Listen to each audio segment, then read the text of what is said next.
Hi, I'm Lisa. Welcome to my channel, Diary of a Tent Wife. Today, I just thought I would jump on and chat about kind of how I got here, how I ended up in the middle of the bush in the Kafui National Park working with elephants. It's my tent behind me.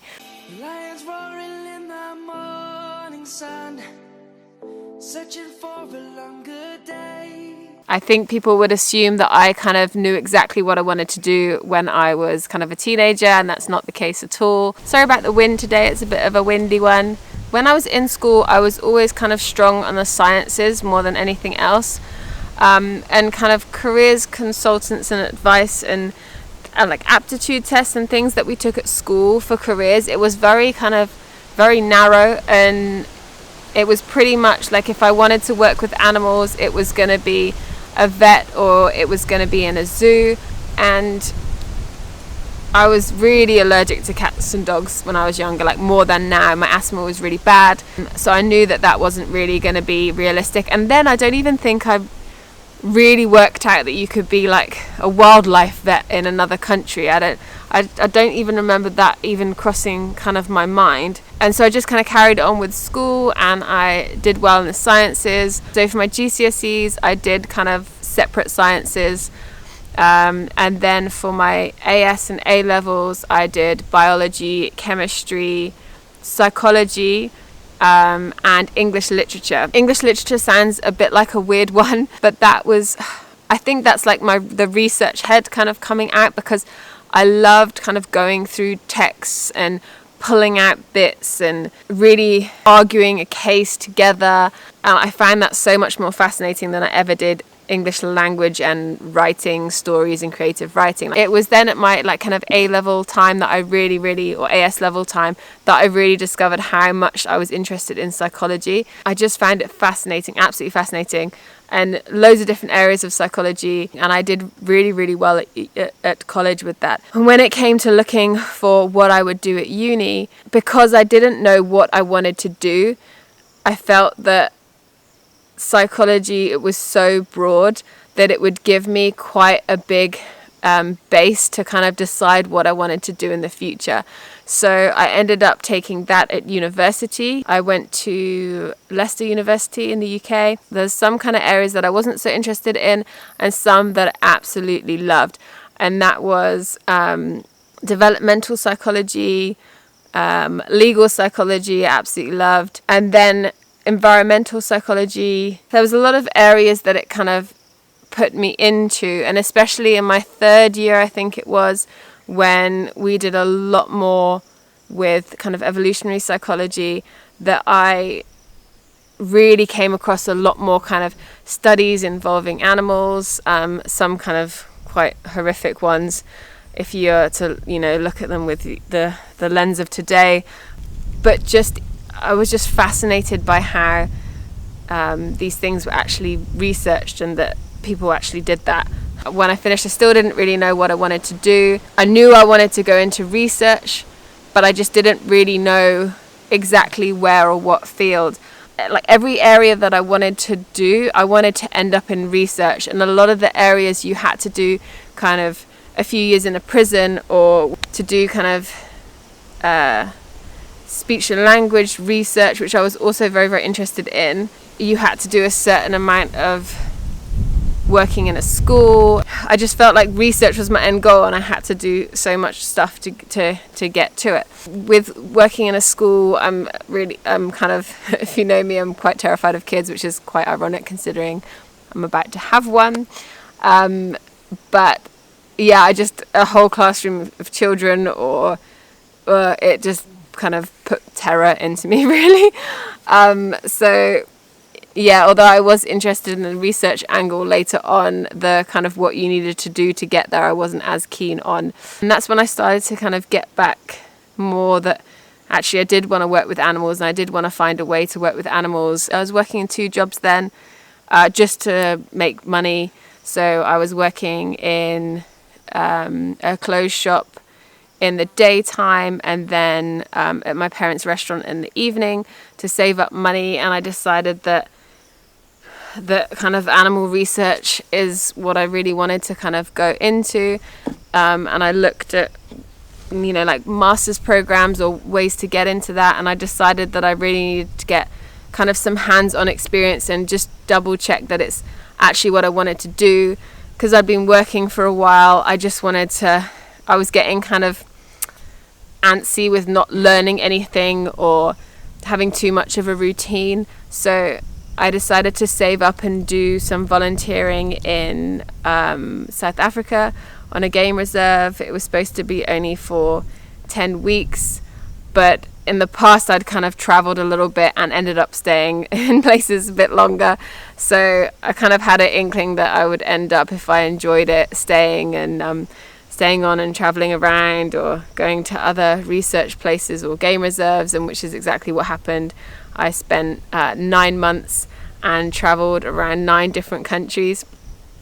But it was all started off by that kind of volunteering experience that I had, and that was with GVI, so Global Vision International, and it was based in a game reserve near the Kruger National Park in South Africa, and one up near Messina in the north of South Africa, and then 2 research stations on the side of that. So one was kind of small mammal research, and the other there were white rhinos there, and it was more hands-on kind of work. When I was there, I really it was a big kind of reality check that actually there is something that people do that. It's a job. Like you can be involved in research abroad with wildlife. When I had already kind of started my volunteering, I already had in mind that I wanted to do a master's in animal behavior. I kind of knew that I wanted to do it at Exeter Uni. I had it kind of in mind because of all the research I'd done with the different programs, and I just felt that one was the better one for my interests. I kind of had that in my mind, but because I really wanted to take opportunities as they came, I did kind of stay and travel and make the most of being in the situation that I was, that I kind of spent a lot of money that I should have kind of saved for my master's, really. So I decided that I was going to have to put it off for a year. So I came back to England in June 2000 and June 2008. I came back to England, and I knew that I wouldn't be able to afford to start uni that October. I was going to have to work. So I got my full-time job back at Next, started working in my parents' pub again to try and kind of recoup some money and try and save up money. And kind of a couple months of that, I was just kind of itching to get back and to get on with my life, that I ended up finding a career development kind of bank loan that would be possible. And so it may have been a sensible thing to put it off for a year and keep working, but I ended up deciding. So I got my full-time job, and then not that long, many months after, I was like, okay, I'm gonna quit because I'm gonna start uni early. So it was a mad rush to find kind of accommodation. Because of the money, I ended up deciding that I could only afford to do it part-time. I would have to keep working. So it was like I either just work really hard for a year and then do it full-time for a year, or be able to start as soon as I could and do it part-time. So I chose starting it as soon as I could and doing part-time. I'll do a longer video on the pros and cons of doing that, because I definitely think there are some cons that you really should be aware of. I'll make another video on that, and then I'll link it below. I really, really enjoyed it. I kind of took a lot of opportunities while I was doing my master's to get more experience and to get kind of different exposure of different jobs. I took on a research assistant job looking at wood ant cognition in a lab. So some weeks I would spend 80 hours in that lab running kind of behavioral experiments on wood ants. So very, very different to elephants. And I also did my thesis in the zoo, looking at Hamadryas baboons. So I had kind of zoo research experience as well. Did get into kind of big financial trouble during my master's, and it was kind of touch or go at one stage of whether I would actually be able to afford to finish. But luckily, I managed to kind of scrape through, and yeah, it was really hard work, and it was really hard trying to keep all these extra things also going on at the same time. And towards the end of my master's, I went to a talk with a researcher who was doing research with semi-captive elephants in South Africa, and she wondered if there was some students who wanted to kind of go and do a project there. I think it was too late to do it as a thesis as part of the master's, so I ended up going pretty much, I think I handed in my dissertation. I think I did another couple of days finishing the wood ant project, and then I think I was gone. So initially we didn't go straight to South Africa though. Me and another student went to the researchers station in France, which was kind of a really weird experience, and we basically had to design our ethogram and our kind of methodology, but using the horses rather than elephants. So we had to kind of pretend that they were elephants and just kind of plan what we were going to do when we got to South Africa. I think we were there for a couple of weeks. It was a good experience to have. It was a little bit strange. One of the main things were that we had to go to the loo in the outside bathroom. We weren't allowed to use the inside bathroom, and the loo was like on a raised platform looking over where the horses kind of would come and eat their food, but it was a not very covered toilet, and sometimes the people from the farm would kind of come down, and you would feel a bit kind of awkward being on the loo, feeling a little bit exposed. And also I remember we didn't have any toilet paper. There was newspaper, magazine paper, because I remember picking up, and it was Cherie Blair's face, which was so weird.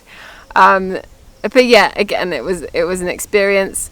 And then I think maybe a week later after that is when we flew to South Africa, and did some research on an enrichment program for a few months there. Again, was only supposed to stay for a few months, and quickly realized that I wanted to stay longer. And what was actually interesting for me is that the behaviors that I was studying in the Hamadryas baboons when I was doing my thesis at the zoo, I was actually seeing kind of comparative behaviors in the elephants. It actually got me thinking of then progressing and doing my PhD. I also met Theo then as well, so that also kind of cemented me wanting to stay in South Africa. Initially I was involved in a lot of other things and trying to do kind of my PhD on the side. Because of money issues and some various things like that got put on hold. Me and Theo got married, and we were managing another facility owned by the same kind of boss, but they were selling it, and we were offered to go and manage a different facility with elephants, and we kind of declined that. We just didn't feel that it was right for us or what we wanted to do, so we declined that offer, which didn't go down that well, but I still stayed very much linked with the research unit, and kind of my colleagues there. A friend of ours actually sent the job advert for this job here, the release facility manager, or it was actually for the assistant project manager at the time of the Elephant Orphanage project. And she said, guys, this looks just amazing. This looks perfect for you. And again, going back to points in my other videos, I didn't come across that advert at all. It was a friend who happened to follow them already quite closely and saw it. So it wasn't on kind of job sites or anything like that. So we were actually really, really lucky that she did find it. So Theo applied in January 2014 and kind of put in with the application, like, this is my wife, she's got some experience with elephants as well, and yeah, kind of sent it off and didn't hear anything back for a while. And I kind of presumed, wow, like what an amazing job, it would be so competitive, there'd be so many people apply for it, we probably won't even get an interview. He did get a Skype interview, and then that went really well, Apparently 100 people applied from all over the world, and it was kind of narrowed down to a few. So I got good feedback from the interview, and then they asked us in April if we would fly up, just kind of meet them, have a look at the facilities, and kind of decide whether also we wanted to do the job. And we had quite an interesting time actually when we came for the interview, because our taxi driver at the time, we were in the taxi and he said to Theo, "Can you drive?" And Theo's like, "Yes, I can drive." And he said, "You have to drive now." And we were like, okay, what's going on? And it turns out he was like having chest pains. So we're in this new country and Theo's kind of trying to find this hospital. He's like directing him. We get to the hospital and Theo kind of rushes in to try and get someone to help, and I'm with this poor man having a heart attack on the front of basically at the front of the car, and everyone's just kind of just walking past. Theo had all confusion with he had to pay stuff. We didn't have any kwacha, like we didn't know where we were. But in the end we sorted it out and got him into the hospital, and then we had to phone Rachel, who was waiting for us with our CEO for the interview. It's like the first time that we were meeting them, and we were late. And we literally didn't even know where we were. We like walked around to the front of the building to try and tell them what hospital we were at. So it was a bit of a kind of an introduction to the country, and we were late for our interview, but with good reason.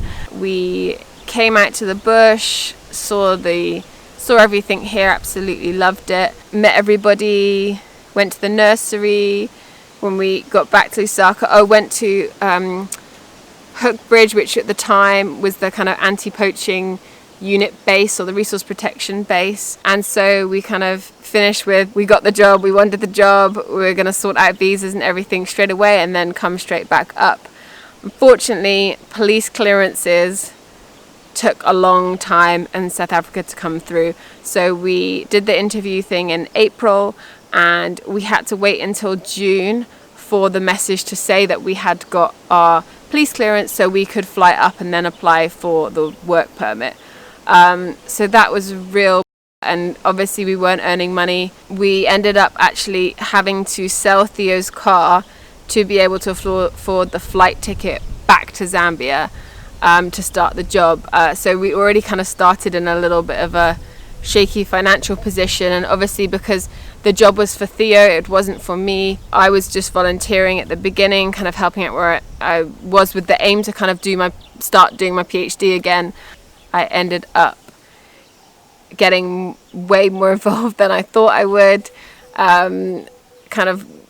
We had some big donor visits, and they really, really liked my ideas for the research, especially on the behavior side.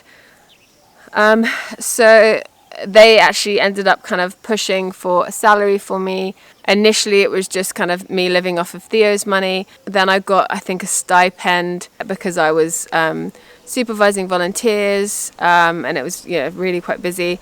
And then in 2017 I actually got promoted to be just under Rachel. So she was going on maternity leave, and I was going to be assistant project manager, so over both facilities, the nursery and the release facility in the Kafue National Park. I definitely did see like a jump to a more kind of manageable salary then.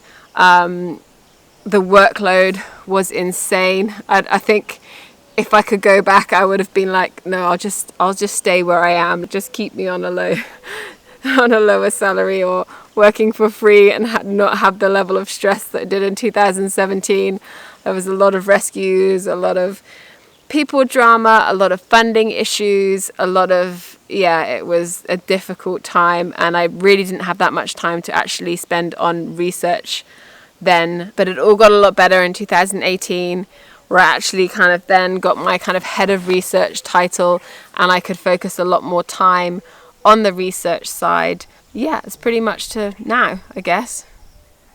That was my journey to where I am today. So it was kind of a long one. It definitely didn't start as early as a lot of other people might have done. I did definitely have a floundering maybe year and a half of really not knowing what I wanted to do, and having all these different ideas and wanting to do everything. I'm sure I've probably forgotten some things along the way, but the main thing is I just kept going with difficult situations, and I definitely had a few of them, and I just always kind of just worked the hardest that I could work and put as much effort in as I could, and just knew that one day that would pay off. Like, even if you're not being paid anything, or if you don't feel appreciated, or you feel like it's not really, you're not getting anywhere as quick as you thought you would, keep going, because you will get there eventually, and it's worth it in the end. Okay, yeah, hope you enjoyed this video. Give it a thumbs up, and I'll see you in the next one. Bye bye.